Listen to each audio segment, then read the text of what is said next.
They told us the war would be over in 6 weeks. They told us the dead stay dead. They lied. My name is Sergeant Luna Cross, and I'm one of the last soldiers still breathing. The outbreak didn't begin with screams. It began with silence. Entire cities went quiet overnight. Radios dead, satellites blinking out one by one. We were deployed thinking it was a riot, a virus, anything but this. Then we saw them, men, women, children, walking without pain, without fear.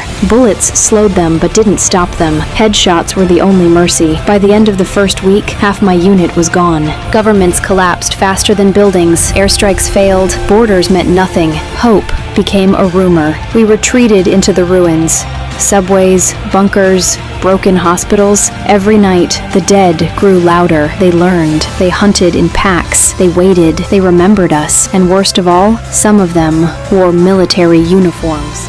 On day 113, I heard crying. That's how soldiers die, by following sounds that shouldn't exist anymore. She was hiding under a burned-out bus. Her name was Lena. She was just 8 or younger, perhaps. She asked me one question.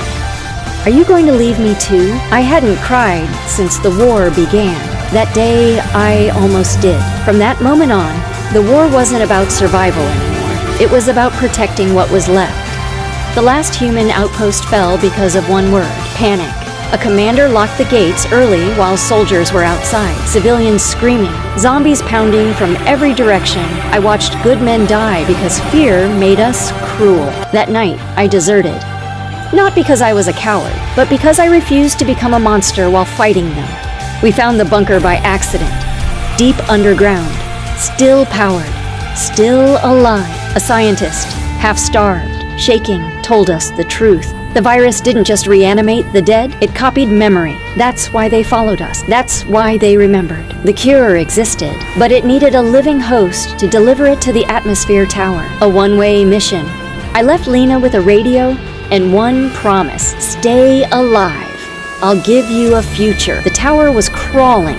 Thousands of them, all staring at me like they knew. I fought until the rifle clicked empty, until my knife snapped, until my hands bled. As I activated the release, I felt teeth tear into my shoulder. The sky lit up green.